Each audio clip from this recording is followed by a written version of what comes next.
மவனை பிடிச்சதை மட்டும் நீ செஞ்சுட்ட சந்தோஷம். லைஃப்ல அது ரொம்ப முக்கியம்.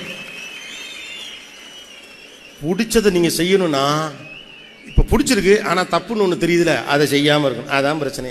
என்ன தம்பி நல்லா பேசுறீங்க, நடுவில் இக்கி வைக்கிறீனே, ஏன்னே ஒன்றை தானே ப்ராப்ளம், ஒன்றை நம்பி கைத்தட்ட முடியல அப்படின்னு நினைக்கிறீங்களா?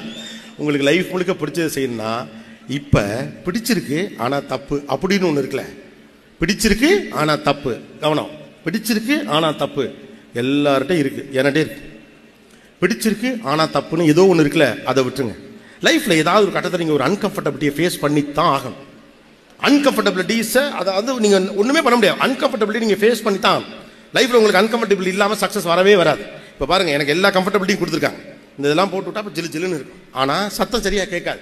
அன்கம்ஃபர்டபிள் தான், வேர்த்து ஊத்துது, சளி பிடிச்சிரும். நாளைக்கு ஊருக்கு போன 24 மணி நேரம் பயணம் இருக்கு, அதை பார்த்துக்கோ விடு, இப்போதைக்கு அதை சரி பண்ணுவோம், அவ்வளவுதான். அப்ப பிடிச்சிருக்கு ஆனா தவறுன்னு நினைக்கக்கூடிய ஒரு விஷயத்தை முதல்ல விட்டுட்டீங்கன்னா லைஃப் முழுக்க பிடிச்ச விஷயத்தை சந்தோஷமா செய்யலாம்.